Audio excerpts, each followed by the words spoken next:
C'est quelque chose qui parfois est c'est terrible. C'est que on a l'impression que le peuple français, par moment, a été lobotomisé, avachi. C'est ce que De Gaulle appelait l'esprit d'abandon ou l'esprit de... Voilà.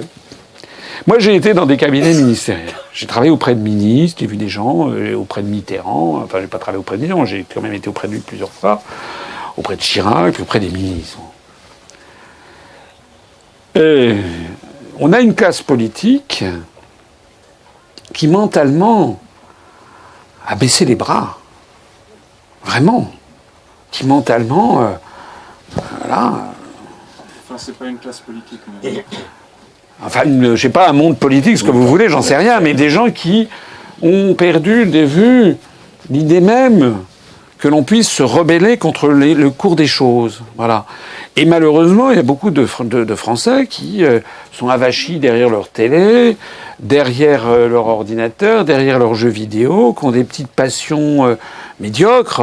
Voilà, où est-ce que je vais passer le prochain week-end? Ou bien ils sont sur un site de rencontre. Ah, c'est ça la vérité. Donc on est...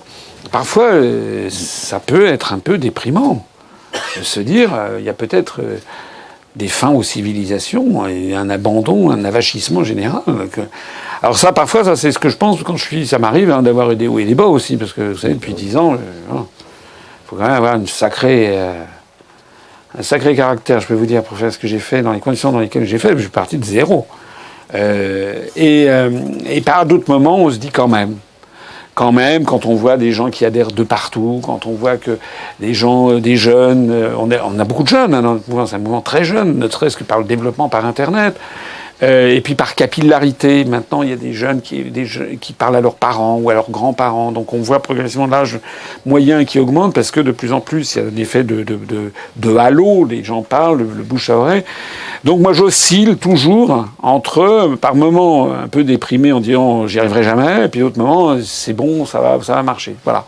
J'ai pas d'autre, c'est pas génial ce que je dis, mais c'est la vérité. Et ce que je sais en tout cas, c'est que dans notre histoire, c'est pas nouveau. On est passé par des hauts et des bas, et que c'est la même France de 1940 qui devient la France de 44, 45, et voilà. Donc il y a aussi des moments de redressement national. Et je crois qu'il faut aussi... Je crois aussi beaucoup, vous connaissez, c'était... alors je vais citer un anti-soviétique, Michel Heller, vous connaissez, donc, qui avait écrit cet ouvrage qui a été traduit en français, La machine et les rouages, qui est un livre extraordinaire, je trouve, et il expliquait, Michel Heller, que l'histoire la plus anti-soviétique qui ait jamais été créée, c'était le conte d'Andersen, Le roi est nu.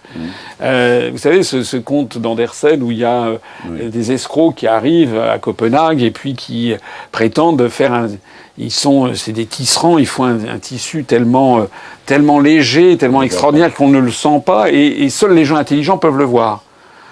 Les bêtes ne le voient pas. Vous connaissez cette histoire? Donc ils arrivent, ils font semblant, ce sont des escrocs.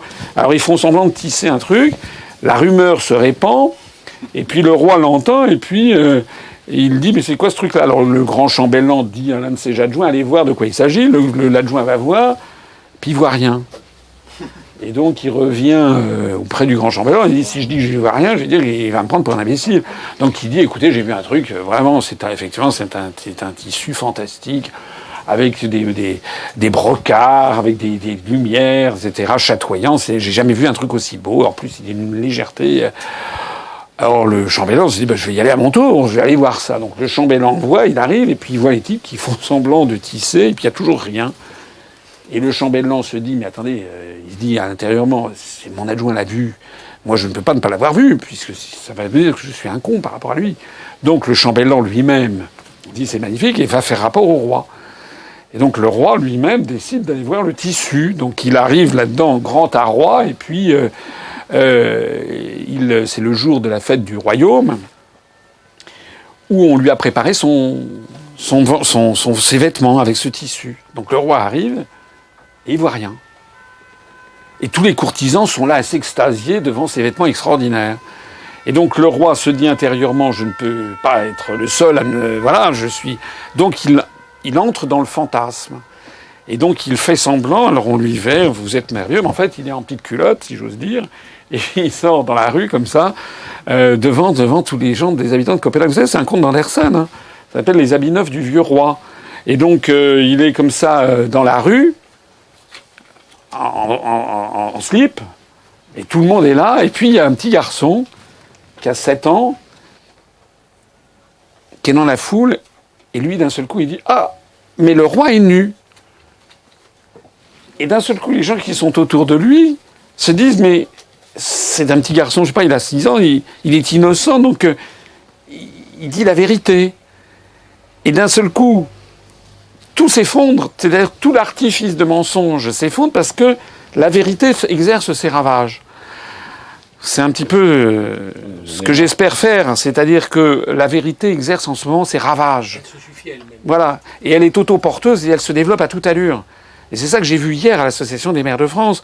Je vous assure, à regarder la vidéo, il y avait François Barouin qui m'a accueilli au début. Comment avez-vous fait pour avoir 500 parrainages du site? Comment avez-vous fait, vous qui êtes une petite merde? Avec l'argent de Poutine, il faut répondre avec l'argent de Poutine. Oui, voilà.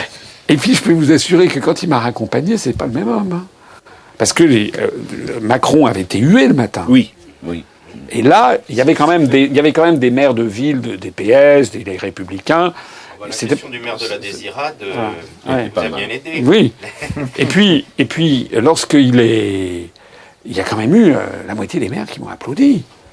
C'est un discours qu'ils n'avaient jamais entendu. Un discours ravageur, en fait. Voilà. Donc, c'est là-dessus que je compte pour essayer de...